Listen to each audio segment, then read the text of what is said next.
C'est l'heure du grand dossier. Soyez bien évidemment les bienvenus sur LCI avec aujourd'hui cette question, cet enjeu. Iran, les guerres secrètes du Moyen-Orient. Alors que Donald Trump est arrivé en Chine pour un voyage dangereux, en position de faiblesse, apparaissant pour certains comme un tigre de papier, peut-être obligé de quémander de l'aide pour finir sa guerre.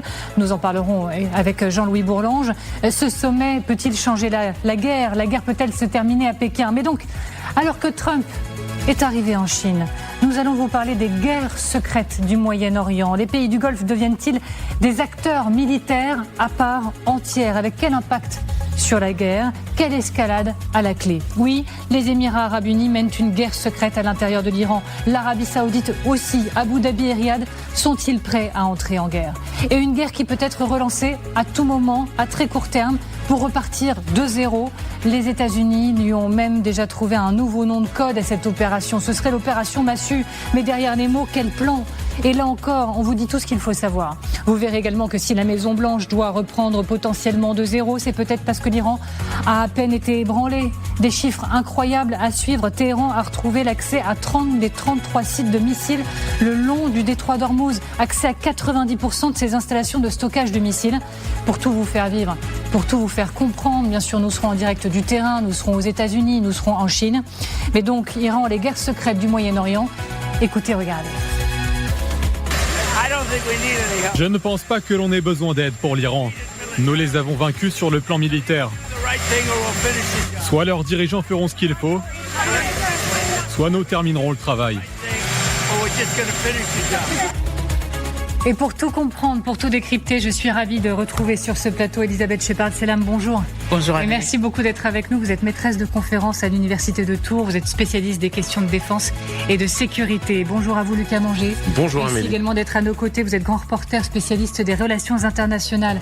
Bonjour, Gwendoline de Bono. Ravie de vous retrouver, bien sûr. Vous êtes grand reporter de TF1 LCI. Et bonjour, colonel Pierre de Jong. Merci également d'être avec nous. Vous êtes consultant défense et géopolitique LCI. Et donc, je le disais en introduction, Jean-Louis Bourlange va venir nous rejoindre dans quelques instants. Le dangereux, j'ose le mot, voyage de Donald Trump en Chine. Il est arrivé il y a quelques heures maintenant pour 2 jours sur place. Regardez ces images, c'est toujours spectaculaire. De l'accueil sur le tarmac. Ce voyage est peut-être l'un des plus importants depuis la visite en 72 de Nixon en Chine. Pour commencer, prenons la direction de Pékin, bien sûr, pour retrouver Louise Malnois. Merci beaucoup d'être avec nous, Louise. Posons la question très directement. Est-ce que Donald Trump, qui est arrivé, on le voit sur les images, est arrivé en position de faiblesse à Pékin ? Alors je vous rappelle que cette visite, au départ, elle était prévue fin avril. Et c'est Donald Trump lui-même qui l'a reportée, car il était trop occupé avec le conflit qui venait de démarrer en Iran. Alors le voilà, 3 semaines. Il est toujours empêtré dans ce conflit qu'il n'arrive pas à résoudre, il n'arrive clairement, cela le pose en position de faiblesse face à Xi Jinping. C'est demain que les deux hommes se rencontreront, demain matin d'abord au Palais du Peuple pour des entretiens bilatéraux, puis le président chinois va emmener le président américain au Temple du Ciel. Il faut avoir tout un symbole, car ce temple, c'est là que les empereurs chinois venaient chaque année en procession pour prier, pour faire des sacrifices, en espérant obtenir de bonnes récoltes. Le message, il est clair, c'est que la Chine espère obtenir aussi des discussions fructueuses avec le président américain, peut-être même des avancées qu'il pourrait célébrer par la suite, puisqu'un banquet d'État attend de manière fastueuse les présidents et leurs délégations demain soir à Pékin. Merci infiniment, Louise Malnois. Merci beaucoup d'avoir été en direct avec nous. Il est tard du côté de Pékin. Merci vraiment. Il y a un accord sur Hormuz entre les deux puissances, mais sur le reste, que peut espérer Donald Trump ? Je vous le disais, certains le disent, c'est un tigre de papier. Peut-il obtenir de la Chine, lors de ce voyage, que la Chine stoppe l'Iran ? C'est un peu plus compliqué que ça, bien sûr. Mais en attendant, vous allez le voir, la Chine, parce que c'est ça la réalité des faits, elle se tient peut-être plus que jamais aux côtés de l'Iran dans la guerre actuellement. Quelques mots: composants, satellites, missiles balistiques et le train. Mais on va plus loin avec vous, Lucas Manger. Lucas, pour nos téléspectateurs, vous allez nous expliquer effectivement comment la Chine est aux côtés, très concrètement, de l'Iran ces dernières semaines. Les composants, pour commencer. La Chine approvisionne des usines en Iran en dépit des sanctions américaines. Oui, c'est des informations qu'ont sorti le Wall Street Journal aujourd'hui. Effectivement, la Chine s'est spécialisée dans des livraisons avec des petits colis et des faux étiquetages d'un certain nombre de matériel effectivement à double usage. Alors c'est du matériel électronique, c'est du matériel parfois chimique, et ce sont des matériels qui peuvent servir à tout simplement de la fabrication de certains composants militaires. Ce qui est très intéressant, c'est que les sociétés chinoises, ce sont des sociétés qui réussissent à contourner les sanctions américaines, parce qu'évidemment, il y a des sanctions américaines sur le matériel militaire à destination de l'Iran, mais ils contournent cette législation avec des sociétés qui sont à peine enregistrées au commerce, que personne ne voit sous les radars, des toutes petites sociétés. Par exemple, ce petit moteur, là, le moteur Limbach 550, c'est un moteur allemand. C'est un moteur de drone qui est utilisé notamment dans les drones Shahed. Et ben, ce moteur, il arrive dans des pièces détachées, petits colis, faux étiquetage, et ça s'est vendu en Russie et en Iran, 2 pays dans lesquels, évidemment, les Américains sanctionnent et interdisent, mais ça passe quand même. Le Premier ministre israélien, Benjamin Netanyahou, il affirme ces tout derniers jours que la Chine fournit à l'Iran des composants pour la production de missiles. Mais il refuse d'aller beaucoup plus loin, Benjamin Netanyahou. Il dit, j'en dirai pas plus que ça, mais il dit la Chine donne un certain soutien, en particulier des composants de fabrication de missiles. Là encore, de quoi parle-t-on précisément ? Oui, c'est curieux d'ailleurs cette déclaration du Premier ministre israélien, comme s'il voulait à la fois dire quelque chose, mais pas en dire trop, peut-être aussi pour ne pas compliquer le voyage de Donald Trump en Chine, dont on parle en ce moment. Ce qu'on apprend, c'est qu'il y a eu 4 navires qui, depuis le début du conflit, des navires qui sont partis d'un tout petit port chinois, un port chimiquier, c'est là de là que partent des composants chimiques dans le monde entier, ça s'appelle Gaolan. Et ces navires transportent un matériel très précis, c'est je vais essayer de bien le dire Amélie, du perchlorate de sodium, qui sert à fabriquer le propergol, ça on en a beaucoup parlé ici, le propergol c'est le combustible essentiel pour les missiles balistiques, les missiles à longue portée, et donc ceux qu'on voit ici. Si vraiment c'est le cas, c'est effectivement ce qui permettrait de confirmer ou de comprendre pourquoi est-ce que les Iraniens, malgré les frappes israéliennes et américaines, continuent à pouvoir fabriquer des missiles. Un autre type de soutien qui est capital, il concerne le renseignement cette fois, Lucas. La Chine aurait vendu un satellite espion chinois à l'Iran, et on en avait d'ailleurs parlé ensemble sur ce plateau il y a quelque temps. On en avait déjà parlé, c'est vrai que c'est un système très particulier là aussi. Alors ce satellite, il s'appelle, on l'a écrit là, le TEE-01B. Ça veut rien dire comme ça. Ce qui est très fort, c'est qu'en fait, il est vendu en orbite. C'est-à-dire que les Chinois lancent leur fusée, le satellite part dans le ciel. Une fois qu'il est dans le ciel, ils vendent le satellite aux Iraniens. Ils l'auraient acheté 36 millions de dollars. Normalement, ce satellite est vendu pour faire de la surveillance océanique et des terres agricoles. Donc jusque-là, aucun rapport, tout est normal, sauf qu'en fait, ça permet de faire de l'imagerie à 50 cm près. C'est ce qui aurait permis aux Iraniens non seulement de faire du ciblage, c'est-à-dire du repérage d'où étaient exactement les bases américaines dans la région, qu'il était en train de les frapper, mais peut-être aussi du ciblage de missiles. On se souvient que notamment la base américaine de Prince Sultan, sur laquelle les Américains avaient perdu un AWACS, ça avait beaucoup surpris les Américains à ce moment-là. Peut-être que ce satellite leur a permis d'avoir ce type de précision dans leur frappe. Le soutien entre la Chine et l'Iran se concrétise également via le rail. Et ça va dans les deux sens, en l'occurrence.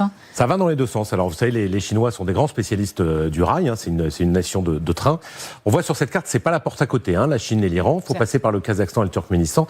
Cette ligne, elle existait déjà. Elle fait partie des grandes lignes chinoises de commerce.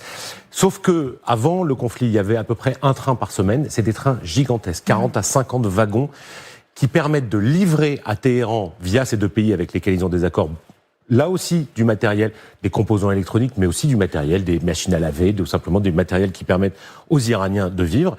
La grande question, c'est est-ce que ce train va partir dans l'autre sens, maintenant, avec du pétrole ? C'est une possibilité qui permettrait de contourner le blocage du détroit d'Ormuz. Si c'était le cas, ça veut dire que les Chinois voient très loin et se disent que tout ça peut durer très longtemps et que du coup, cette ligne de train, qui était un peu anecdotique jusqu'à il y a quelques semaines, va devenir cruciale. Merci Lucas. Moi, je rajoute une petite information CNN au passage, qui est importante. Un super tanker pétrolier battant pavillon chinois semblait traverser le détroit d'Ormuz alors que Donald Trump était dans l'avion direction la Chine. Il a été vu se déplaçant vers l'est à travers le détroit ces toutes dernières heures, je le disais, mais on peut aller s'asseoir cette fois. Lucas, c'est bon, merci beaucoup. Merci. Selon le média Iran Observer, il serait des dizaines de navires chinois ces derniers jours à avoir eu des autorisations pour passer Hormuz.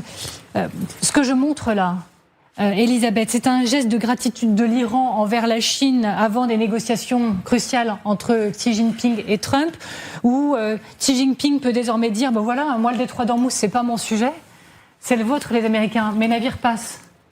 Je pense que s'il passe le blocus américain, je ne parle pas du blocus iranien, c'est qu'il y a aussi une volonté des Américains de utiliser ce levier qu'a la Chine vis-à-vis de l'Iran. On sent que Donald Trump n'a pas forcément envie d'aller à la prochaine étape, c'est-à-dire plus de frappe, et que ça va être le sujet essentiel. C'est pas le seul sujet dont ils vont évoquer, mais clairement le sujet où la Chine a vraiment un levier à jouer et que Donald Trump le sait très bien. Donc il va faire ce qu'il peut, et j'imagine faire passer des navires chinois, ça fait partie du plan. Alors certains ont la sensation, et là vous me direz ce que vous en pensez, colonel, que Chinois et Américains s'envoient des messages à distance. Certes, ils se retrouvent à Pékin, mais ils s'envoient des cartes postales assez sérieuses.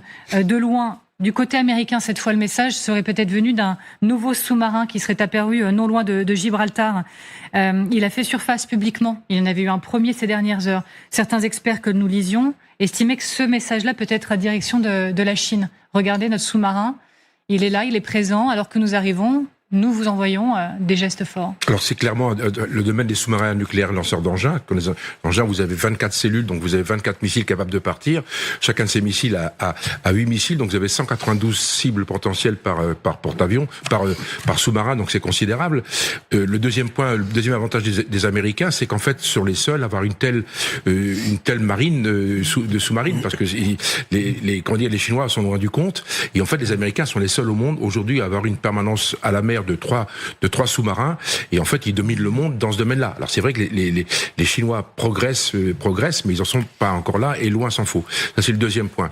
Le troisième point, c'est vrai que c'est un message qui a usage multiple, pas du tout contre l'Iran, parce que je vois pas l'intérêt de montrer des sous-marins nucléaires lanceurs d'engins contre l'Iran, c'est pas le débat. Par contre, on voit bien qu'il y a deux sujets. Il y a le sujet de la Chine, qui est un sujet d'actualité, parce que là vous en avez un qui est sorti à Gibraltar, et je crois qu'il y en a un autre qui est sorti du côté asiatique. Donc c'est ce qu'on mettait sur la carte, effectivement. Mais je crois que j'ai pas été clair il y a quelques instants. Si ça l'était pas suffisamment, Gibraltar il y a quelques jours, et là ce second sous-marin. Dans le Pacifique, donc vous avez deux zones primordiales, l'entrée de la Méditerranée et de l'Atlantique. De l'autre côté, vous avez le Pacifique, la mer de Chine. Mais il y a aussi un point très important, c'est la préparation, encore une fois, du sommet de l'OTAN du 24 et 25 juin en Turquie, où là il y a aussi un message adressé aux partenaires de l'OTAN. Ils sont 31 plus les États-Unis 32, et c'est vrai qu'aujourd'hui il y a une attente de réponse. Il y a des messages extrêmement troubles qui viennent des États-Unis sur le fait que les Américains pourraient éventuellement diminuer leur positionnement au sein de l'OTAN en Europe. Je voulais vous parler d'un dangereux voyage de Donald Trump en Chine. Dites-moi ce que vous en pensez, Sonia Dredi, depuis Washington. Merci beaucoup d'être avec nous en direct, journaliste accrédité à la Maison-Blanche. Donc, est-ce que vous êtes d'accord avec le terme dangereux voyage? Pire que ça, est-ce que vous estimez que Donald Trump est dans une position telle qu'il est en fait à Pékin pour quémander, par exemple, à la Chine de l'aide pour terminer sa guerre? Oui, c'est un peu ça, même si lui dit que non, qu'il n'a besoin de l'aide de personne. C'est ce qu'il a déclaré hier, juste avant de quitter la Maison-Blanche. Il a assuré qu'il aurait une longue conversation avec son homologue chinois sur l'Iran. Mais lorsqu'un journaliste lui a demandé « Est-ce que vous allez demander de l'aide de Pékin ?», il a dit « Non, on a besoin de l'aide de personne ». Mais en coulisses, des responsables de l'administration ont confié à la presse américaine que Donald Trump allait tenter de faire pression sur la Chine pour que son homologue chinois use de son influence auprès des Iraniens pour tenter de décrocher, pousser l'Iran à conclure un accord avec les États-Unis. Dans un appel également avec des reporters, un responsable de l'administration a dit que Donald Trump allait faire pression sur la Chine par rapport aux revenus donc qu'elle apporte au gouvernement iranien, notamment via l'achat du pétrole, et également sur l'exportation potentielle d'armes. De son côté, la Chine va certainement vouloir parler des sanctions. En tout cas, ces sanctions américaines contre la Chine par rapport à l'Iran vont être au menu des discussions. Mais clairement, Donald Trump, qui espérait au départ conclure un accord avec l'Iran avant son voyage en Chine, qu'il a déjà repoussé une fois, compte sur son homologue chinois pour tenter de l'aider, même si ici beaucoup d'observateurs doutent que la Chine veulent aider son rival stratégique. Merci infiniment. Merci beaucoup, Sonia Dredi, en direct depuis la Maison-Blanche. Je vous en prie, Jean-Louis Bourlange, soyez le bienvenu dans cette émission. Comme chaque fois, vous êtes ancien député MoDem, ancien président de la Commission des Affaires étrangères de l'Assemblée nationale. Je vous laisse vous installer, Jean-Louis Bourlange, mais déjà, regardez, j'alimente ma question, le temps de vous installer. Donald Trump, selon vous, Jean-Louis Bourlange, arrive-t-il dans la pire des configurations? C'est-à-dire qu'il espérait régler le problème iranien avant de monter dans l'avion. C'est raté. Il espérait pouvoir confronter Xi Jinping. Le peut-il, Jean-Louis Bourlange? Vous allez me dire ce que vous en pensez. Arrive-t-il le président américain dans la pire des configurations? Je crois que le président Trump n'est pas dans une bonne situation. Il s'est mis dans une situation très embarrassante en Iran. La Chine joue un rôle très important, ça vous l'avez tous dit avec des documents très précis, dans la capacité de résistance militaire des Iraniens.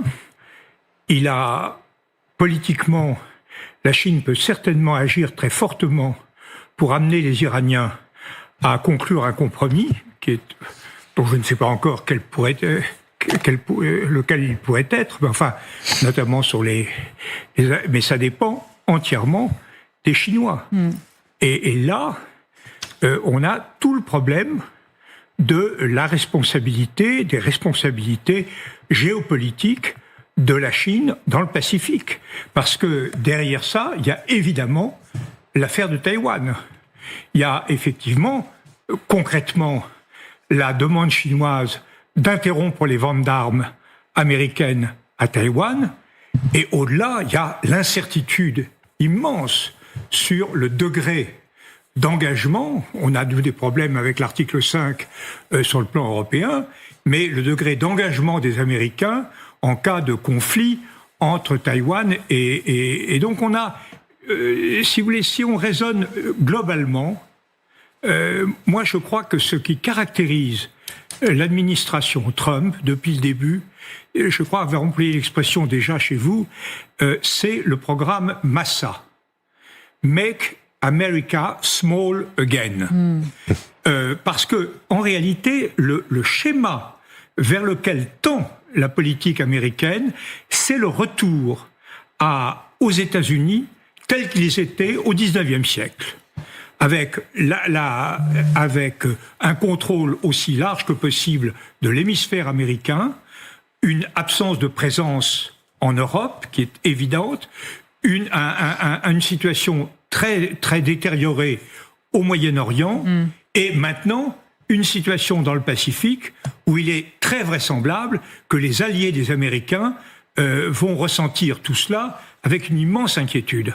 Alors, on en est venu cette semaine à se demander, si on prend les choses complètement, on renverse l'équation, à se demander si Pékin pourrait être le meilleur allié de Donald Trump pour essayer de stopper la guerre ou en tout cas de la ralentir. Parce que Pékin a des intérêts dans le détroit d'Ormuz, des intérêts économiques majeurs, souffre potentiellement de la situation. Alors, je vous vois acquiescer, Gwendoline de Bono, du coup je vous pose la question, fallait pas acquiescer. Voilà. J'acquiesce. Est-ce que d'une manière ou d'une autre, Pékin peut tout de même être, malgré tout ce qu'on vient de se dire, un allié pour Trump, parce que intérêt à voir tout ça s'arrêter? Alors déjà, moi je pense que Trump a des leviers sur la Chine. Ça vous a peut-être pas échappé, mais Marco Rubio est monté dans l'avion avec le survêtement de Maduro, donc le président vénézuélien qui a été arrêté. Il y a quand même un message qui est assez clair et que Donald Trump répète suffisamment, c'est maintenant on contrôle les flux. La Chine, c'était le premier importateur de brut vénézuélien. Par ailleurs, ils ont beaucoup investi au Venezuela et le brut servait à rembourser des prêts. Donc c'est un peu embêtant que le flux vénézuélien soit conquis par les États-Unis. Il se passe la même chose par ailleurs en Iran, même problème pour la Chine et même problème pour les prêts, parce que la Chine a investi beaucoup en Iran et l'Iran remboursait avec du brut. Donc ça, c'est une source de financement que la Chine a plus. Et l'autre pays qui vend toujours du pétrole à la Chine, c'est la Russie. Et la Russie, on sait que les Ukrainiens frappent tous les jours les raffineries, les infrastructures énergétiques. Donc la Chine, elle a tout de même un petit problème pour pouvoir prévoir. Et la Chine, elle aime prévoir. Donc Donald Trump, il a aussi des leviers sur la Chine. Je doute qu'il lui demande de résoudre ce qui se passe en Iran. Que Donald Trump dise il faut qu'il rende l'uranium enrichi, comme il le dit souvent, c'est certain. Qu'ils disent à Xi Jinping il faut qu'ils arrêtent d'enrichir, qu'ils enrichissent à 0% pendant 20 ans, c'est certain, mais je ne pense pas qu'il va quémander quoi que ce soit à son plus grand rival.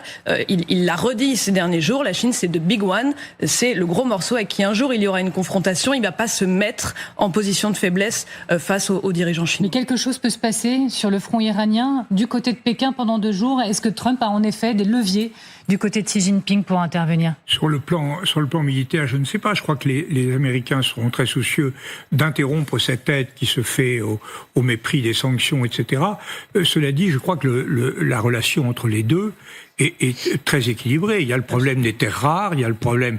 Les Chinois ont aussi des moyens considérables. Je crois que là, et le problème, c'est que qui est dans l'embarras, c'est Trump. Comment peut-il s'en sortir et quel est le type de deal, puisqu'on parle de deal dès qu'on parle de M. Trump, quel est le type de deal que les Chinois peuvent aider le président Trump à obtenir? Je crois que ça sera certainement quelque chose de très très ambigu et très ambivalent sur le plan des matières fissiles. Alors oui, je vous fais des petits signes, le temps file. Allez-y Lucas, j'essaye de donner la parole à chacun, c'est un petit défi. Très rapidement, l'enjeu pour Xi Jinping, au-delà de la pure négociation avec les Américains, s'il y en a, c'est d'apparaître comme le leader absolu du monde global. C'est-à-dire d'être celui qui sait et qui peut faire la paix dans le monde. S'il réussit cette négociation, enfin ces discussions, il en sort extrêmement gagnant sur un plan diplomatique mondial. En partant du haut vers le bas, concrètement, on assiste à la mise en place d'un G2, qui est en fait le drame pour toute une série de pays. C'est la fin de la multipolarité, quelque part, de des Nations Unies, enfin, du système multilatéral. Là, le G2, c'est vraiment un point extrêmement intéressant. Obama a essayé de le faire, ça n'a pas fonctionné. Là, on y assiste peut-être. Premier point. Le deuxième point, n'oublions pas que la situation économique est assez moyenne, comment dire en Chine. Premier point. Deuxième point, il faut absolument... C'était le 2, là, vous. Oui. C'était 2 points. Non, c'est le deuxième point. Le premier, c'est compliqué. Le problème, c'est encore une fois, c'est que on voit bien que les Chinois ont besoin d'avoir accès au marché américain, quoi qu'il arrive. Donc en fait, cette surproduction, cette production extrêmement importante, ils ont de la croissance, il y a une inflation qui est relativement correcte. Il faut que ça sorte. Et aujourd'hui, les Américains doivent laisser ouvert le marché américain. Ce n'est plus possible. Je dois vous arrêter. On aurait pu faire 1h30 sur le sujet parce qu'il faut parler de tout le business, parce que c'est ça. Je rappelle que Donald Trump, il voyage avec le PDG de Tesla, Elon Musk, Tim Cook, avec le patron de Boeing, de General Electric. C'est énorme ce qui se passe en termes de... Je sais, Elisabeth, on n'a pas eu le temps. Mais dans un instant, on se retrouve. Et cette fois, on va se parler des guerres secrètes du Moyen-Orient. Oui, les Émirats Arabes Unis mènent une guerre secrète à l'intérieur de l'Iran. Oui, l'Arabie Saoudite aurait mené également plusieurs frappes secrètes contre l'Iran. Est-ce un tournant majeur? Ces pays deviennent-ils des acteurs militaires majeurs à part entière? Ont-ils l'intention d'entrer dans la guerre? Et vous verrez que la guerre, elle pourrait bel et bien reprendre. Du côté des États-Unis, elle a même un nouveau nom, Opération Massue. Quels sont les plans? Et vous verrez que du côté iranien, eh bien, visiblement, il y a beaucoup de boulot. Les chiffres sont fous de ce qui reste de missiles du côté de Téhéran. On se retrouve dans un instant. À tout de suite. Votre programme avec Espace Obad, vos experts en salle de bain. espace-obad.fr. Je vous attendais. Voyons lequel est fait pour vous. Je me demande si... Parfois, ce n'est pas le conducteur qui choisit sa voiture. C'est la voiture qui choisit son conducteur. Cupra Terramar hybride à partir de 309 € par mois. L'Europe du Nord? Prévu. Vivre votre propre saga viking. Imprévu. Reconnecter sur les canaux de Copenhague. Imprévu. Découvrez la magie de l'Europe du Nord. MSC Croisière. Best Holiday Ever. Mais non. Mais non. Chloé! T'abuses là en vrai. Je suis désolé. Mais non, mais t'as encore fait une machine à 20h. On te l'a déjà dit 1000 fois. 2000. J'en peux plus. Je t'avais prévenu.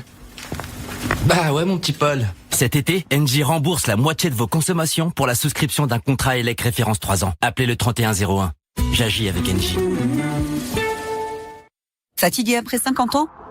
Découvrez Beroca Energy Pro B12, une formule hautement dosée en vitamine B12 pour réduire la fatigue et maintenir votre niveau d'énergie. Et des probiotiques pour l'équilibre de la flore intestinale. Faites le plein d'énergie en un seul shot. Sais-tu ce qui rend une connexion intense? Ressentir la chaleur de son partenaire. Avec Durex Intensity, découvre l'alchimie des 37 degrés. L'essence s'éveille, vous ne faites plus qu'un. Le matériau Bodyfil de Durex Intensity partage la chaleur corporelle. Durex Intensity, maintenant en extra lubrifié. Ce produit est un dispositif médical. Une piscine dans le salon. Là, c'est la douche froide. Très très froide. Mais vous êtes chez Direct Assurance. Vous êtes relogé à l'hôtel pendant 10 jours. Vous avez choisi Direct Assurance. Vous avez assuré?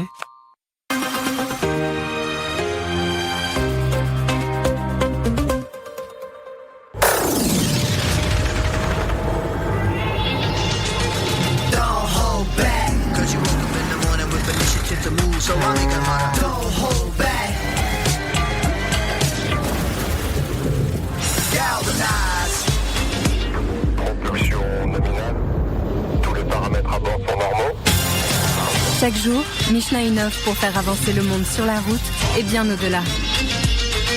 Michelin, Motion for Life.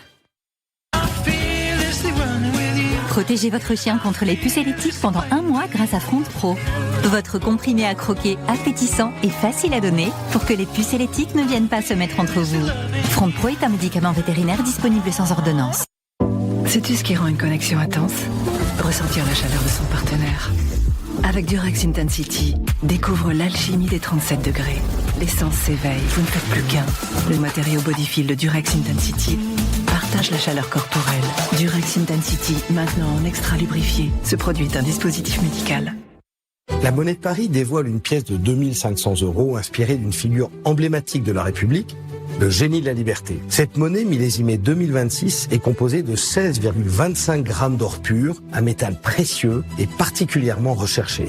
Elle est frappée selon des savoir-faire ancestraux au cœur de nos ateliers parisiens à seulement 2000 exemplaires. Disponible sur monnaiedeparis.fr.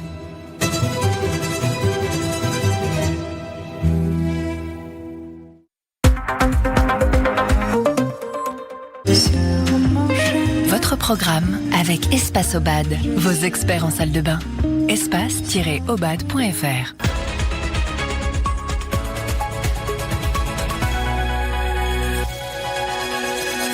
Vous êtes toujours devant le grand dossier, toujours cet enjeu Iran, les guerres secrètes du Moyen-Orient. On en parle bien sûr avec mes invités et c'est l'heure de l'essentiel de l'actualité. Procès en appel de Nicolas Sarkozy s'est donc tombé. 7 ans de prison requis contre l'ancien président dans l'affaire du financement libyen de campagne de 2007. C'est 2 années de plus que la peine prononcée en première instance. Une nouvelle croisière qui tourne au drame. 1700 personnes sont confinées dans un paquebot à Bordeaux après la mort d'un passager. Une épidémie de gastro-entérite est suspectée. Un homme âgé de plus de 90 ans est décédé. Une 50aine de personnes ont manifesté des troubles gastro-intestinaux. Des analyses sont en cours. Et puis les autorités assurent qu'il n'existe aucune raison de faire un lien entre l'épidémie sur ce bateau et les cas d'antivirus, l'antivirus. Aucune raison de porter un masque actuellement, assure d'ailleurs la ministre de la Santé. Les autorités sanitaires connaîtront aujourd'hui les résultats des tests chez les 22 cas contacts français n'ont pas été passagers du navire. En cas d'épidémie dans le pays, l'État détient un stock de masques pour y faire face pendant minimum 3 mois. C'est ce qu'assure Matignon. Voilà pour l'essentiel de l'actualité. Nous reprenons donc le fil de ce grand dossier. Iran, les guerres secrètes du Moyen-Orient, avec mes invités que je resalue, Elisabeth Shepard-Selam, Lucas Manger, toujours avec Gwendoline de Bono, avec le colonel Père de Jong, et donc avec vous, Jean-Louis Bourlange. Merci encore une fois d'avoir accepté l'invitation. Alors, est-ce un tournant majeur dans la guerre, mais aussi dans l'histoire, tout du moins de la région? Des pays du Golfe deviennent-ils des acteurs militaires majeurs, à part entière? Avec quel impact sur la guerre? Quelle escalade à la clé? Oui, les Émirats arabes unis ont mené une guerre secrète. Oui, on l'apprend. L'Arabie saoudite en fait autant. Mais c'est Gwendoline de Bono qui va vous dire tout ce qu'il faut savoir sur le sujet. Gwendoline de Bono, que sait-on de cette guerre secrète du côté de l'Arabie saoudite? Commençons par là. Alors c'est l'agence Reuters qui nous apprend que l'Arabie saoudite a participé aux frappes sur le territoire iranien pendant l'opération Epic Fury. Alors 2 responsables occidentaux en fait ont confirmé à l'agence que ces frappes elles ont eu lieu fin mars. En revanche, on ne sait pas ce qui a été ciblé par l'aviation saoudienne. Le Royaume n'a pas commenté ces déclarations, il n'a pas revendiqué ces frappes, il n'a pas démenti non plus qu'elles aient eu lieu. On sait que les pays du Golfe, ils préfèrent la discrétion, mais c'est un engagement inédit puisqu'il s'agirait de la première action militaire saoudienne sur le sol iranien. Alors, quelques heures plus tôt, nous avions confirmation, et on vous en parlait d'ailleurs sur LCI, de frappes secrètes, cette fois-ci des Émirats arabes unis. Oui, les Émirats, c'est intéressant parce qu'à plusieurs reprises, il y a eu des indications de leur engagement dans ce conflit, mais même principe de discrétion à observer par les Émirats qui n'ont jamais communiqué publiquement. Il y a eu des frappes, ça c'est le Wall Street Journal qui le révèle, sur l'île iranienne de l'Havan. On voit les images ici, dans le golfe Persique. Et puis, des frappes aux côtés des Israéliens sur le champ gazier de South Pars. Et ça, c'est pas rien parce que ces deux cibles, elles sont directement liées aux infrastructures énergétiques, à l'industrie pétrolière. Donc c'est vraiment des cibles stratégiques. Alors il y a certains analystes aussi en source ouverte qui estiment que les Émiratis sont à l'origine de frappes très récemment sur le littoral iranien, notamment le port de Bandar Abbas, sur l'île de Keshem. Et d'ailleurs, l'agence iranienne Tasnim a accusé assez ouvertement les Iraniens d'avoir bombardé très récemment sur le littoral. Il faut rappeler aussi que les Émirats, c'est le pays qui a été le plus ciblé par l'Iran au cours de cette guerre, bien plus que les autres pays du Golfe et bien plus qu'Israël. Merci infiniment Gwendoline de Bono. Jean-Louis Bourlange, j'ai vu la question monter de cette manière ces dernières heures, donc je vous la soumets telle qu'elle. Est-ce que vous imaginez un instant les Émirats arabes unis et l'Arabie saoudite prêts à entrer en guerre ? Je ne sais pas, je ne crois pas que ce soit en tout cas un apport absolument décisif. Je crois que le problème de la coalition israélo-américaine, c'est qu'elle est tout à fait suffisante sur le plan militaire, donc ce pourrait être un geste politique. Moi, je crois que c'est extrêmement difficile de savoir comment ces pays se situent maintenant. Ils sont, à mon avis, profondément déstabilisés parce qu'ils ont bien vu que les États-Unis étaient impuissants à les protéger, surtout avec les concours dont l'Iran a bénéficié en termes d'informations, notamment des Russes et des Chinois. Et ils ont, en même temps, ils sont extrêmement conscients qu'ils sont en hostilité profonde avec l'Iran. Donc je crois que on est en train d'assister à une recomposition générale. Alors l'Arabie saoudite, elle est structurellement opposée à l'Iran depuis toujours. Les Chinois ont bien fait une relation, essayé d'établir un pont entre les deux, mais c'est extrêmement fragile. Donc je suis pas étonné. Je pense que la poussière va retomber après le conflit. On va voir ce qui restera de l'Iran.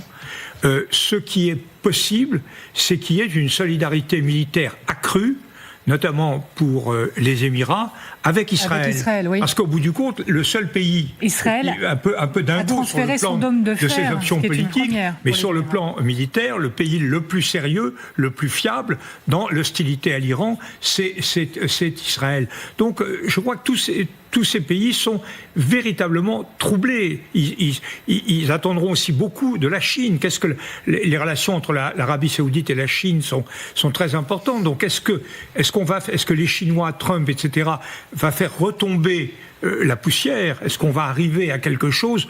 Mais ça sera certainement une cartographie entièrement différente de ce qu'elle était avant la guerre. Une véritable tectonique des plaques. Est-ce qu'ils deviennent, Elisabeth Shepard-Selam, des acteurs militaires à part entière? Ce qui serait là assez nouveau également. Hein. Alors, ils ne deviennent pas... Enfin, en même temps, ils ont été frappés par l'Iran, notamment les Émirats qui étaient durement frappés. Je pense qu'il y a quand même ce côté très discret parce qu'ils ne veulent pas forcément devenir, on va dire, co-belligérants de la même façon, un peu comme l'Europe avec l'Ukraine, mais en même temps, ils sont ciblés. Ils ne pouvaient pas ne pas répondre en quelque sorte, je pense surtout aux Émiratis, qui, et on parle de la recomposition, mais cette recomposition où les Émiratis, au contraire, s'adossent de plus en plus aux Américains, mais surtout aux Israéliens, notamment avec le dôme de fer, comme vous mentionnez, il y a le laser, mais on a vu à la fois le directeur de Mossad, Barnea, faire plusieurs voyages, notamment aux Émirats et au Qatar, et où El Zamir, le chef d'état-major, a aussi beaucoup parlé, notamment avec les chefs d'État. Il y a beaucoup de coopération avec les Émirats et pas seulement. Donc je pense qu'on a face à une vraie recomposition, ils essaient aussi de se montrer qu'ils peuvent se défendre face à un ennemi qui, ils savent, peut aussi être un ennemi sur le long terme, pas simplement demain. Acteur militaire, bien sûr, colonel, j'attends votre point de vue. Oui, il y a deux points qu'il faut pas oublier. Premier point, les Émiratis revendiquent toute une série d'îles qui sont dans Hormuz et qui sont occupées par les Iraniens, premier point. Et puis deuxième point, c'est impensable pour les pays du Golfe d'avoir un détroit d'Hormuz contrôlé par l'Iran. C'est juste impensable. C'est l'Alsace-Lorraine du système. Deuxième point, pour répondre à votre question très directement, sont les armées assez importantes, assez conventionnelles, mais assez importantes. Concrètement, l'Arabie Saoudite, c'est un budget de 70 milliards de dollars par an, et les Émirats, 23 milliards. Au total, 100 milliards. Ils ont en gros 500 chars, ils ont des brigades, ils ont tout ce qu'il faut. Le problème, c'est sont des armées conventionnelles. Donc, ils fonctionnent comme Israël et comme les États-Unis. Et le problème est le suivant, c'est qu'en face d'eux, c'est un ennemi non conventionnel. C'est une guerre asymétrique. Et donc, c'est très compliqué quand vous êtes dans le conventionnelle de dominer ou mener des opérations militaires contre un ennemi, je dirais, qui est plus faible que vous et qui, encore une fois, qui a des capacités de rétorsion qui sont relativement importantes. Tout ça fait qu'en fait, c'est pas un jeu équilibré, c'est pas un jeu à somme nulle, comme on dit. C'est clairement, encore une fois, c'est un jeu dans lequel ils doivent jouer, ils se positionnent, mais ils pourront pas faire plus que ça, bien évidemment. Quel impact sur la suite? S'il y a une suite à cette guerre, quel impact de ce positionnement des Émirats et de l'Arabie Saoudite? Non, ça va compter s'il y a une reprise des frappes. Ça compte aussi pour maîtriser les Houthis qui sont toujours pas entrés dans le conflit. Mais puisqu'on parle des guerres secrètes, il y a eu un communiqué des Saoudiens cette nuit qui est passé un peu inaperçu, mais communiqué absolument furieux, et ils ont dénoncé l'infiltration de gardiens de la Révolution qui tentaient d'infiltrer une île au Koweït, en fait, pour faire des actions hostiles au Koweït. Donc, ça veut dire aussi qu'on a des Iraniens qui sont assez agressifs, parce que aller mettre des gardiens de la Révolution sur le territoire du Koweït, essayer de faire des infiltrations pour faire du sabotage, c'est extrêmement agressif, et l'Arabie Saoudite, vraiment, son communiqué, les mots sont assez forts.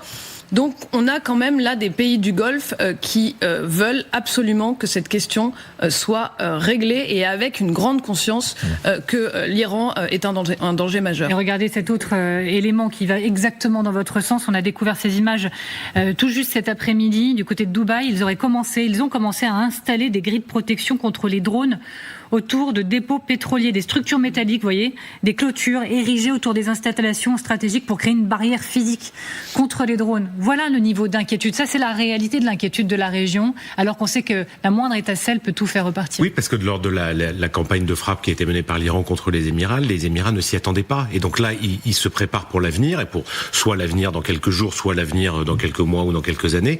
Mais ils se préparent dans les conséquences qu'il y a et qu'on n'a pas encore mentionnées. Il y a une conséquence financière. Les Émirats, c'est la banque de l'Iran. C'était la banque de l'Iran.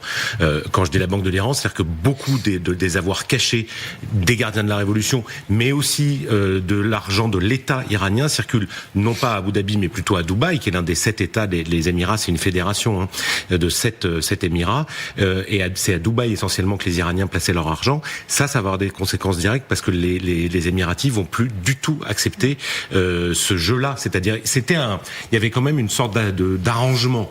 Ils savaient que c'était de l'argent sale, ils le conservaient. Oui. Les Iraniens utilisaient Dubaï comme plaque tournante. Je pense que ça ne pourra plus être le cas à l'avenir. Donc ça va gêner beaucoup le système financier iranien. D'autant que les Émiratis, d'un point de vue économique, ils semblent commencer à souffrir sérieusement. Il y a une information qui est en train de monter. On attend vraiment des images, et ça pourrait être spectaculaire. On apprend qu'il y a un énorme convoi de camions qui approvisionne désormais le Golfe au milieu de la fermeture d'Ormuz. C'est une chaîne de supermarchés des Émirats Arabes Unis qui a envoyé des camions chargés d'aliments britanniques. Alors on parle, c'est concret encore une fois, de chips, de flocons d'avoine, de porridge, de snacks pour les enfants. C'est un voyage de 16 jours depuis le Kent au Royaume-Uni, à travers l'Europe occidentale, l'Égypte, l'Arabie Saoudite jusqu'à Dubaï. Voilà où on en est dans les pays du Golfe aujourd'hui, Elisabeth. On en est à trouver une solution au détroit d'Ormuz. Et la solution au détroit d'Ormuz, on a l'impression de revenir en arrière, c'est-à-dire les caravanes de la route de la soie à l'époque. Mais c'est alors que ils ont besoin, non seulement, on parle beaucoup de l'énergétique, mais ils ont besoin de s'approvisionner tout simplement leur supermarché. Cet article est assez impressionnant. On parle quand même de nourriture, d'eau, toutes ces choses qui font vivre aussi le pays.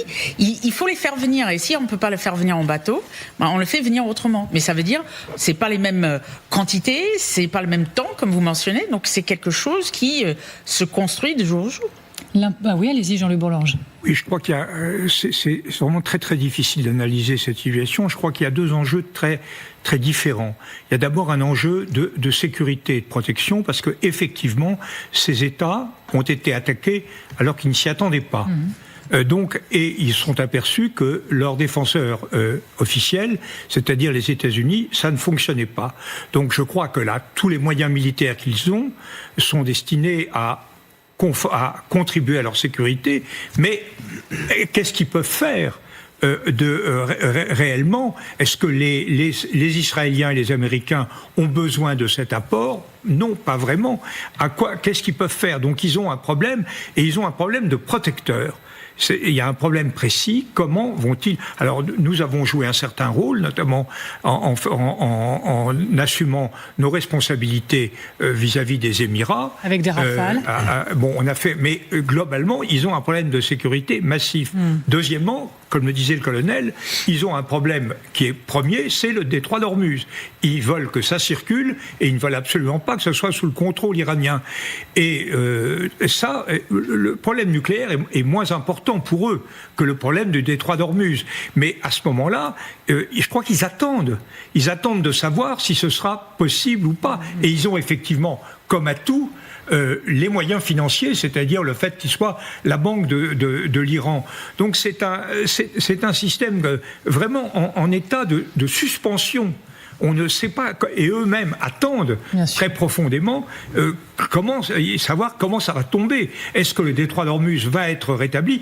Et à ce moment-là, vous savez, dans ces pays, on se dispute beaucoup, on se combat, on atteint un niveau de violence important, mais aussi on se réconcilie. C'est des choses, donc il est tout à fait possible que si le conflit s'arrête sur le détroit d'Ormuz, eh bien, ça retombe. Mais il reste que le problème de la protection de ces États a été tout à fait posé. Et je pense que c'est un retrait, c'est un signe d'affaiblissement assez important des Américains dans la zone. Alors quel impact de tout cela sur la guerre, surtout quand on se demande à nouveau très fortement depuis quelques heures si la guerre va reprendre et à court terme et pour tout reprendre depuis zéro. Il y a même un nouveau nom pour une nouvelle opération. Ce serait l'opération Massue. C'est une information de nos confrères américains de NBC. Opération Massue. Alors que, parallèlement à ça, nous avons Pete Hegseth qui assure que les Américains ont un plan pour intensifier les actions si nécessaire. On va l'écouter.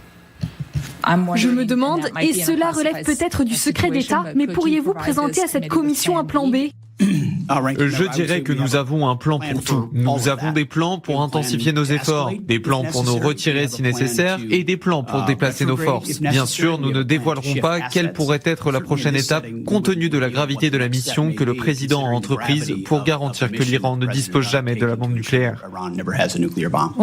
Et nous retrouvons Sonia Dridi depuis la Maison-Blanche. Merci d'être restée avec nous, Sonia. Donc, opération Massue, nous dit NBC ces dernières heures. Donald Trump prépare un nouveau plan de frappe, une autre opération militaire. De quelle nature ? Que sait-on à ce stade ? Alors pour l'instant, on n'a pas beaucoup d'informations sur cette opération Massue, mais c'est l'un des noms envisagés par le Pentagone, selon un responsable de la Maison-Blanche qui s'est confié à NBC. Donc un des noms envisagés pour une potentielle nouvelle opération militaire. C'est surtout une façon de contourner la loi selon laquelle l'administration américaine doit demander l'autorisation après 60 jours de guerre. Et donc cette administration assure l'opération Fureur épique est terminée. Et donc, ça permettrait pour cette administration de remettre les compteurs à zéro si elle lance une nouvelle opération. En tout cas, clairement, on sent que le président américain est de plus en plus frustré parce qu'il n'a toujours pas présenté une victoire à son opinion publique et il a de plus en plus la pression de cette dernière. Selon CNN, il est de plus en plus impatient. Il est plus enclin aujourd'hui à relancer une opération militaire de grande envergure contre l'Iran qu'il ne l'était jusqu'à récemment. Et puis ce lundi, ici à la Maison-Blanche, eh bien, le président a tenu une réunion avec son Conseil de sécurité nationale. Pete Hegseth, notamment le secrétaire à la Défense, était présent, le directeur de la CIA ou encore le secrétaire d'État et le chef d'État-major des armées, le général Kane. Et donc, on sait que des options militaires lui ont été présentées. Donc, l'option militaire reste sur la table. Infiniment, Sonia Dridi, encore une fois. Merci d'avoir été avec nous. Alors, je voudrais revenir sur l'expression « reprendre de zéro ». On en a parlé récemment ensemble, Gwendoline de Bono. Cette histoire de compteur, effectivement, compteur à zéro du côté du Congrès américain, c'est la possibilité de reprendre une guerre depuis le début constitutionnellement. Oui, parce que quand Marco Rubio a annoncé la fin d'Epic Fury, on était à 3-4 jours de la deadline au Congrès. Donc là, si ça avait continué, il aurait fallu avoir le vote du Congrès pour pouvoir continuer. Une fois que l'opération Epic Fury elle est terminée, il n'y a plus d'opération Epic Fury. Donc s'il y a une autre opération qui commence, alors massue, marteau, peu importe, on verra comment elle s'appelle, mais ça remettra effectivement les compteurs à zéro et donc l'administration américaine aura 60 jours plus 30 jours pour faire son opération. Donc qu'elle fasse cette opération ou pas, si vous voulez, Donald Trump se redonne un peu d'air et puis surtout les Iraniens ont plus ce levier-là du Congrès, en tout cas tant qu'il n'a pas lancé d'opération militaire. Vous avez levé le doigt. C'est évidemment une colossale finesse de procéder de la sorte pour tourner le Congrès.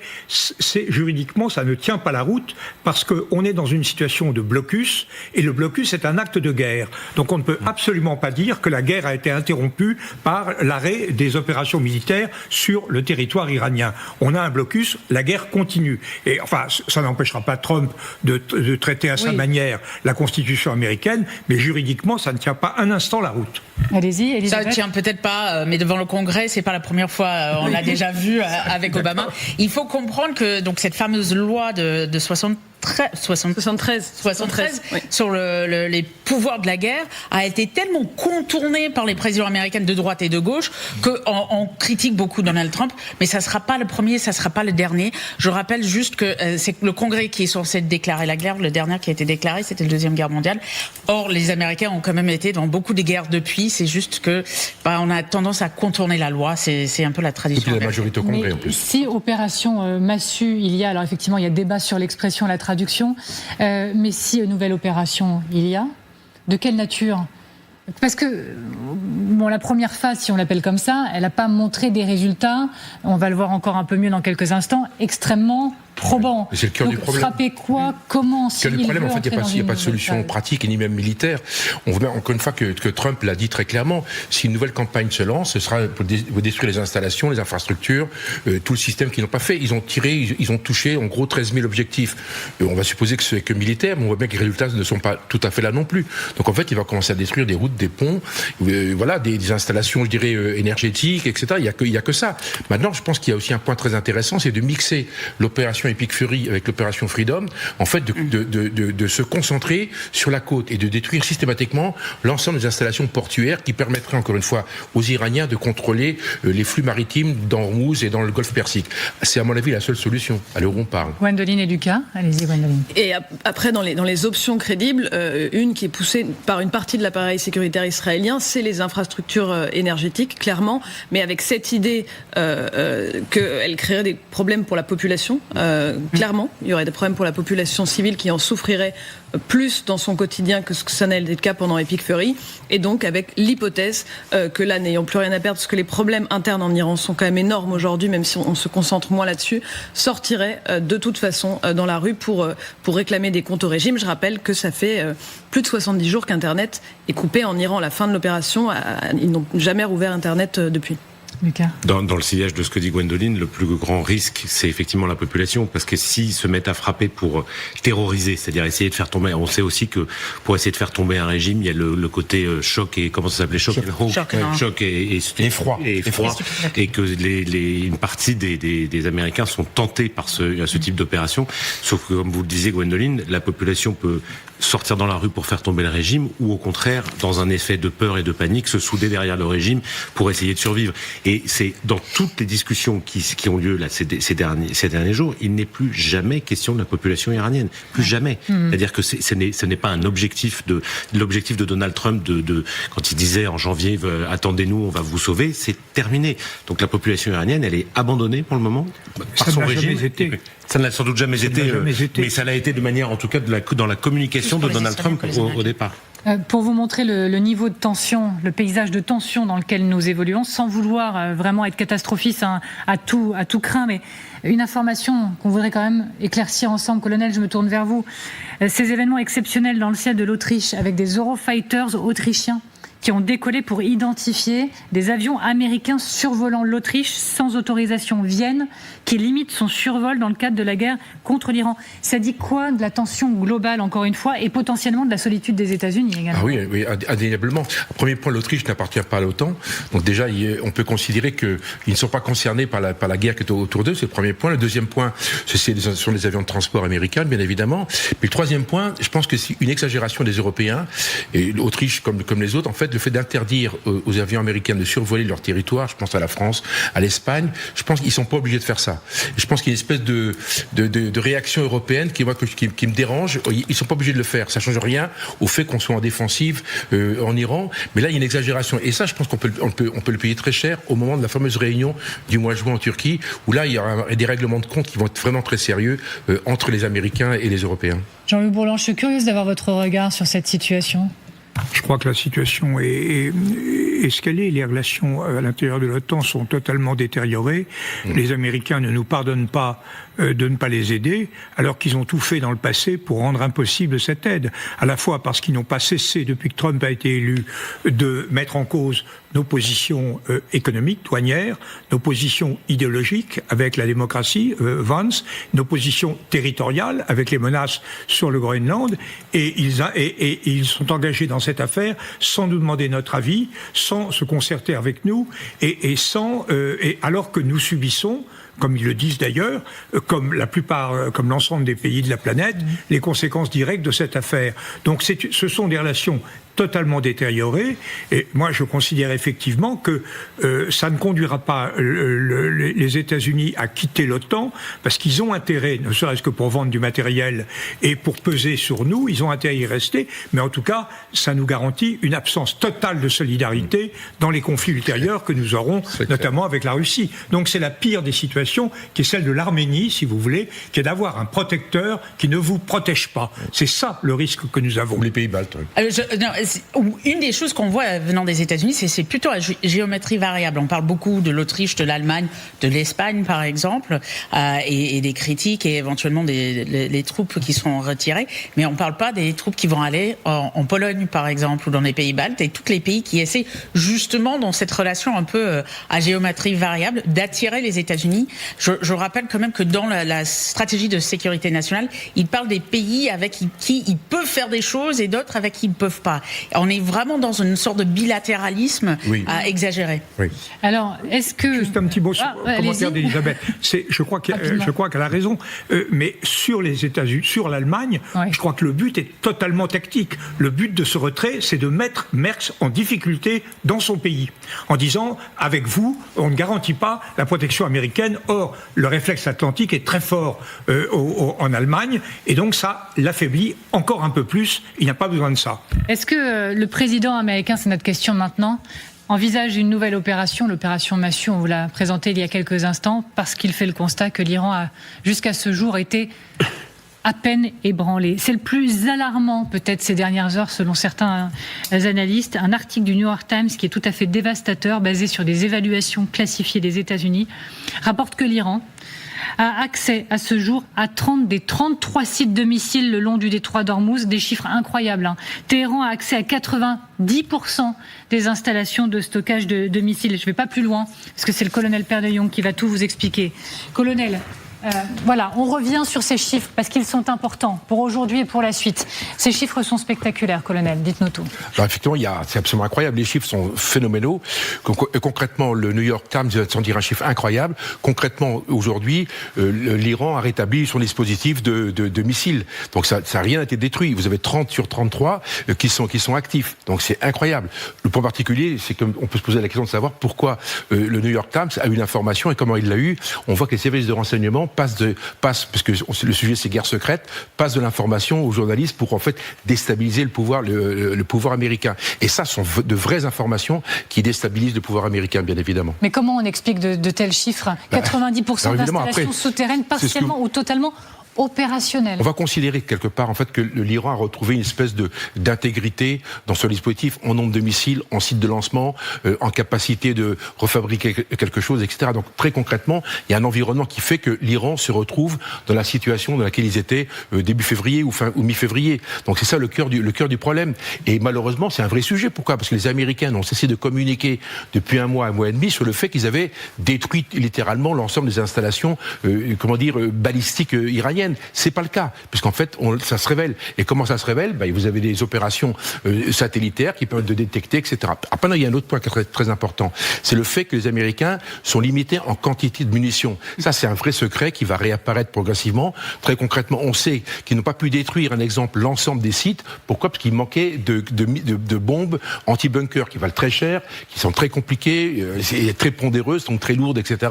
Donc en fait, ils ont ciblé, un exemple, sur les sorties, les entrées des sites qu'ils avaient avaient repéré, ils n'ont pas détruit les sites. Donc dès lors que les Iraniens viennent et réouvrent le dispositif, on a à nouveau accès au tunnel, on peut refabriquer de l'armement, etc. Et puis il y a un point très important, c'est le fait qu'ils ont consommé beaucoup de munitions, des Tomahawk, des missiles patriotes, des missiles attaque MS, etc. Donc la quantité était colossale. Et aujourd'hui, est-ce que l'industrie américaine est capable aujourd'hui de compenser cette perte? Sachant qu'il y a un dernier sujet qui est dramatique pour les Européens qui ont déjà acheté les missiles et l'armement pour l'Ukraine et ils sont pas sûrs aujourd'hui d'avoir le matériel délivré pour le donner à l'Ukraine. Donc vous avez des effets induits considérables. Ceci explique pourquoi les Américains sont de façon générale relativement silencieux sur cette question qui les touche directement. Et on vient sur un autre chiffre qu'on n'aura pas donné, 70% de l'arsenal des missiles d'avant-guerre sont conservés. Merci beaucoup, colonel. Je m'appuie sur ce chiffre pour vous interroger, Jean-Louis Bourlange. À nouveau, je disais, certains observateurs disent c'est alarmant. Ces informations sont dévastatrices. Vous partagez ce constat, vous utiliseriez Je ne sais pas quelle est la part de la manipulation et quelle est la part de vérité, mais en tout cas, c'est quand même très troublant. La propagande américaine, depuis le début, s'organise sur ce plan militaire en 2 phrases qui sont rigoureusement contradictoires. La première, c'est « nous avons tout détruit ». Quand vous prenez les déclarations de Hatchett, nous avons tout détruit, il ne reste rien. Et la deuxième partie, c'est on va tout détruire, parce qu'il reste beaucoup de choses. Et c'est une oscillation permanente entre ça, et on se demande exactement ce que veulent les Américains. Ils menacent tous les 2 jours de reprendre, avec les mêmes mots. D'ailleurs, la massue, c'est les mêmes mots que ceux qu'employait M. Hatchett le premier jour. On tout détruit tout, on a tout détruit, etc. En même temps, ils ne passent jamais à l'acte, et sans doute parce qu'effectivement, ils ne voient ni l'objectif réel, parce que ça, détruire, c'est atteindre les populations, et de toute manière, ça n'atteint pas le régime. Et deuxièmement, la raison que vous dites, ils ont sans doute des problèmes de pénurie d'armes, de moyens. Donc il y a une espèce d'effet cyclique de répétition qui est très troublant. Alors est-ce qu'à un moment ça va éclater? C'est possible. Vous savez, dans la guerre, on ne sait jamais comment ça va se terminer. Mais je pense qu'il est vraiment urgent d'arriver à quelque chose, à une solution politique pour tout le monde, pour les Iraniens, pour les Américains, pour les Émirats et pour la planète. Et là, je pense quand même que ce qui va se passer en Chine peut être quelque chose d'important, mais les Chinois sont imprévisibles, comme chacun sait. L'Orient est imprévisible. Et est-ce que le président Xi va vouloir engager un vrai deal avec Trump? Ça, on verra ça dans les jours qui viennent. Mais ça me paraît quand même décisif, parce que je ne vois pas quel serait l'autre élément nouveau qui nous permettrait de changer la donne, de changer la partie qui est bloquée complètement. Puisque vous avez évoqué le vocabulaire des hauts responsables américains, on a effectivement nous ressorti une déclaration de Pete Hegseth. On déterre tout. Ils peuvent creuser, ils peuvent reboucher. Nous, on déterre tout. Regardez. N'oubliez pas que ce n'est pas un combat à armes égales. Et nous savons quels moyens militaires vous déplacez et où vous les acheminez. Pendant que vous déterrez, ce qui est exactement ce que vous faites, en vous débrouillant pour déblayer des installations bombardées et dévastées, nous ne faisons que nous renforcer. Vous déterrez vos lanceurs et vos missiles restants sans avoir la capacité de les remplacer. Vous n'avez pas d'industrie de défense, pas la capacité de reconstituer vos moyens offensifs ou défensifs. Vous n'avez pas ce que vous avez. Vous le savez et nous le savons. Vous pouvez déplacer des choses, mais vous ne pouvez pas réellement reconstruire. Vous pouvez déterrer pour l'instant, mais vous ne pouvez pas vous reconstituer. Mais nous le pouvons. Et donc il a tort. Si je pousse la question à l'extrême, d'un point de vue militaire aujourd'hui, l'Iran a potentiellement plus de force que les États-Unis ? Alors, plus de force que les États-Unis. J'ai dit que je poussais à l'extrême, mais dans le rapport de force. Moins de faiblesse. Si aujourd'hui les Américains, ou dès le début les Américains engageaient tout ce qu'ils avaient, ça serait autre chose. C'était pas le cas, on le sait aujourd'hui. Ce qui a véritablement le problème, et ce qu'on voit avec cette publication du New York Times notamment, c'est la fossé qui s'est créée entre les institutions de renseignement américains et je parlais avec des contacts au Homeland aujourd'hui qui disaient il y a une fossé énorme qui s'est créée parce qu'il y a une peur, c'est-à-dire ils n'ont plus le droit vraiment vraiment de dire ce qu'ils pensent. Donc ça fuite dans la presse, ce qu'ils pensent véritablement, mais entre l'administration qui ne les écoute pas et ce qu'ils savent véritablement, il y a un fossé. Ce qu'on entend Pete Hegseth dire, c'est le mot politique. C'est pas du tout la vérité, c'est vraiment... il le maquille, c'est le commentateur... Fox News qui parle, mais il faut savoir qu'aujourd'hui, même en l'intérieur, il y a cette fossé et c'est aussi ça un problème. Mais vous savez très bien que certains nous regardent et se disent, attendez, ces chiffres, quand même 90% de missiles, 30 des 33 sites près d'Ormuz qui sont quasiment intacts, ils se disent, mais en fait, tout ça n'a servi à rien. C'est le fiasco, ça n'a servi à rien ? Non, ça n'a pas servi à rien parce que ça a ralenti et probablement préparé le terrain à une prochaine offensive dans laquelle la supériorité américano-israélienne fait aucun doute. Vous noterez qu'on n'a jamais entendu un responsable israélien tenir le genre de propos que ceux que tenait Pete Hegseth.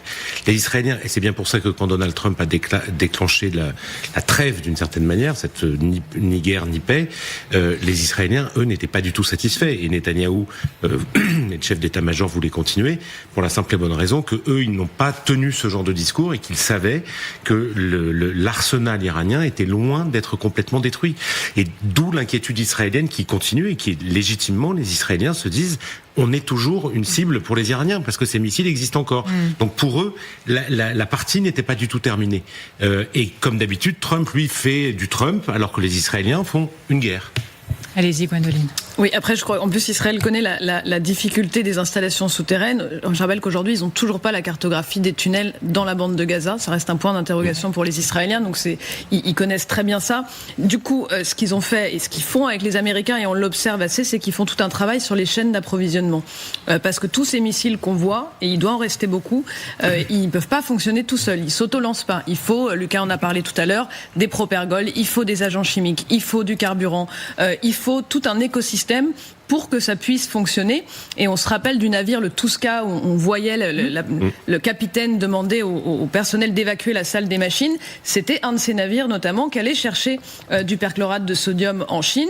Et les Américains, là, se sont vraiment concentrés sur mettre en difficulté la chaîne d'approvisionnement balistique pour amoindrir les capacités. Donc il suffit pas d'avoir des missiles pour être capable de s'en servir si ou quand les hostilités vont redémarrer. Anna, qui est en régie, qui est formidable, vous remet ici les images du Tuska en question. Oui, c'est ça. Merci à elle. Allez-y, colonel. Ne serions-nous pas trop au premier degré ? Parce qu'on voit, il y a deux problèmes, parce qu'on parle de guerre secrète cet après-midi. Le premier, un exemple, c'est la presse.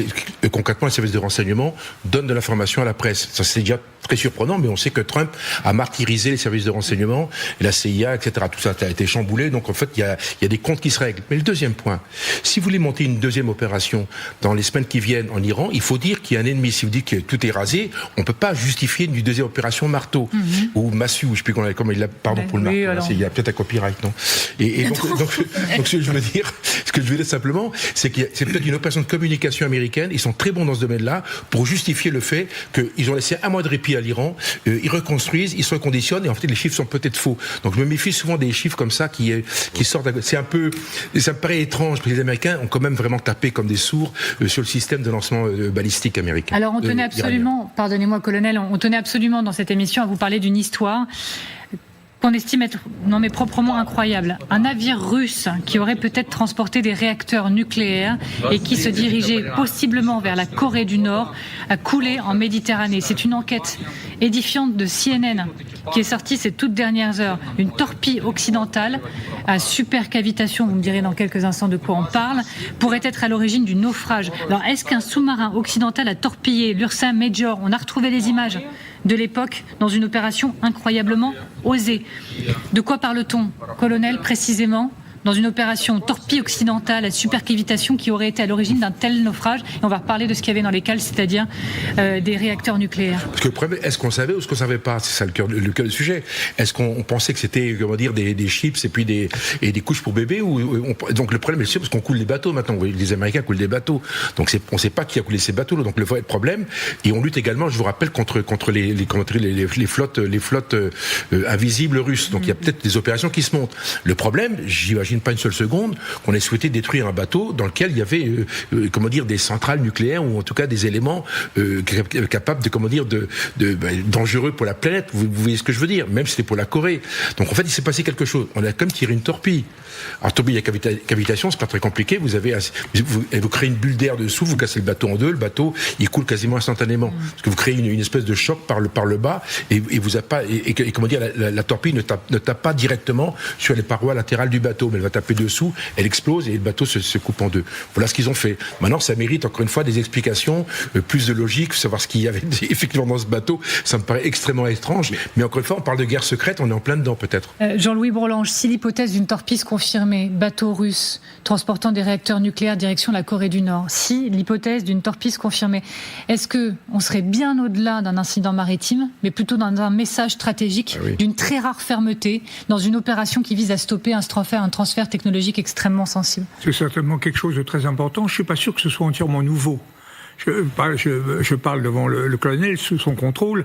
Je pense que des opérations de liquidation de navires en Méditerranée ou ailleurs ont souvent eu lieu en fait dans le passé.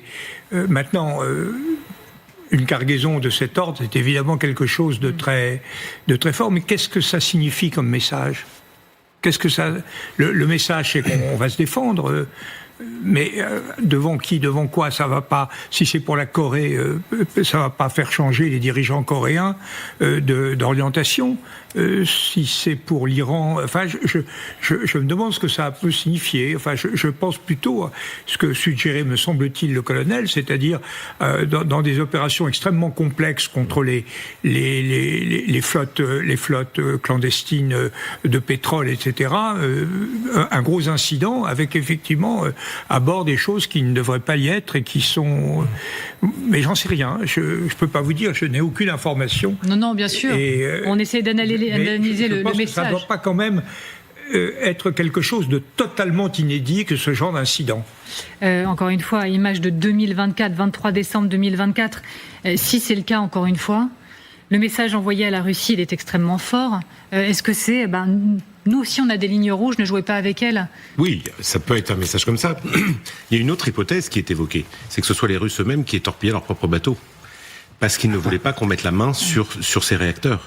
Et c'est une hypothèse qui circule depuis que cette histoire est sortie, c'est que parce que l'équipage a été sorti avant que le bateau coule, tout a été organisé parfaitement. Le bateau a une panne visiblement ou quelque chose qui l'a mis à la dérive, donc il ne pouvait plus fonctionner. Il était en train de couler. Les marins ont été sortis du navire et ensuite le bateau a été torpillé. Si on ne veut pas que quiconque vienne regarder sur ce bateau ou savoir ce qu'il y a sur ce bateau, la Russie peut très bien avoir provoqué tout simplement. Là, plus personne pourra aller chercher. Là où sont là où est cette épave, personne n'ira tout de suite. Enfin, c'est des opérations beaucoup plus complexes. Il faut des sous-marins et tout ça. C'est une hypothèse dans ce monde extrêmement complexe de lignes rouges, de lignes de fracture, mais aussi où on cherche à cacher le plus possible, où la Russie cherche à cacher un certain nombre de choses et notamment ce qu'elle exporte à la Corée du Nord. C'est une piste. Je dis pas qu'elle est vraie. Je dis que c'est une piste qui est envisagée et envisageable. Oui, c'est une hypothèse très intéressante. Je ne sais pas du tout si elle est fondée. Mais en tout cas, il y a quelque chose qui est très frappant, c'est que depuis le début de la guerre, l'administration Trump fait preuve d'une mansuétude à l'égard des Russes qui est surprenante, parce que les Russes, quand même, sont engagés de façon extrêmement nette aux côtés des Iraniens. En principe, le grand adversaire des Américains, ce sont les Iraniens. Et Trump ne s'en prend qu'aux Espagnols, aux Allemands, aux Anglais, parfois à nous, et pas du tout aux Russes. Donc, ça serait quand même un peu insolite d'engager une offensive de cet ordre. L'hypothèse qui est évoquée, elle est logique. Je ne dis pas qu'elle est réelle, mais elle est logique. Oui, Gwendoline, je vous voyais réagir, allez-y. Non, l'aide russe à l'Iran sur cette opération a été assez faible. On le sait maintenant et on s'en rend compte maintenant. Alors, avec effectivement cette idée de lever les sanctions sur leur flotte fantôme, qu'ils puissent continuer à circuler, en les tenant, pour les tenir écartés. C'est pas la seule raison, mais notamment pour les tenir écartés du conflit avec l'Iran. Et on se rend compte que le partenaire, parce que l'Iran n'a pas formellement d'alliés, le partenaire qui a le plus aidé l'Iran, c'est la Chine. Bien sûr, mais quand même. Je crois beaucoup à la répartition des grandes puissances. Je reviens sur le point de départ de l'émission avec l'arrivée de Trump en Chine. On voit bien qu'il y a une espèce de répartition des rôles avec un monde chinois qu'on ne va pas déranger. On voit bien que Trump est capable de lâcher du lest sur Taïwan, sur les partis indépendantistes, etc. C'est la partie 1. La partie 2, sur la partie américaine, on voit bien que c'est sa zone d'influence. Le Venezuela, le Canada, le Groenland, etc. C'est à lui, au milieu, vous avez Poutine. Rappelons-nous, Trump a dit très concrètement que la guerre en Ukraine ne le concernait pas. Donc en fait, il s'est rétracté sur sa zone géographique. Donc il a abandonné ce fuseau central, encore une fois, à la Russie. Donc en fait, vous avez un jeu à 3 qui fait qu'en fait, ils n'ont pas besoin d'avoir les Nations Unies pour réguler les rapports de force et les tensions dans le monde. Donc c'est extrêmement intéressant. On assiste aujourd'hui, je pense, à une transformation des rapports entre les puissances et malheureusement, les puissances régionales, les petites puissances comme la France, n'a pas sa place, ou en tout cas, elle a du mal à la trouver. Voilà, et nous sommes devenus donc une petite puissance dans vos mots. Allez-y. Oui, juste un mot. La vieille tradition géopolitique du maître des mers et du maître des terres, la théorie de l'amiral Mann, elle est tout à fait évidente. Les Anglais et les Russes ont été les maîtres des mers et les maîtres des terres jusqu'au début du XXe siècle. Les États-Unis ont pris le relais, donc la maîtrise des mers, des points d'appui, etc. Et ce qui est en train de se produire, c'est pour ça que je parle de Massa, de America Small Again, ce qui est en train de se produire, c'est une sorte de renoncement des Américains à être les maîtres des mers et à se replier sur les valeurs continentales qui sont celles des États-Unis du 19e siècle. On disait, on est maître chez nous, la doctrine Monroe, on ne veut pas d'Européens chez nous, mais on se fiche de ce que font les autres. Sauf erreur de ma part, il n'y a pas eu de réaction de Vladimir Poutine sur ce sujet-là. Alors moi je crois pas. Je pense surtout et moi j'ai rien vu non plus et je pense surtout avec l'hypothèse qu'évoque Lucas qu'il a aucun intérêt justement à faire un petit message là-dessus parce qu'effectivement il vaut mieux pas ressusciter ces questions-là. Je vous remercie beaucoup d'avoir été avec moi et que dis-je avec nous, Jean-Luc Bourlange, merci beaucoup, Lucas Manger, merci infiniment, Elisabeth Shepard-Selen, merci, Gwendoline de Monod, merci également, merci au colonel Pierre de Jong, bien sûr. Merci donc à vous surtout de nous avoir regardés. Et vous le savez, vous pouvez nous écouter. Le QR code, il est en bas de l'écran, que vous scannez, que vous flashez sur toutes vos plateformes habituelles. Vous nous retrouvez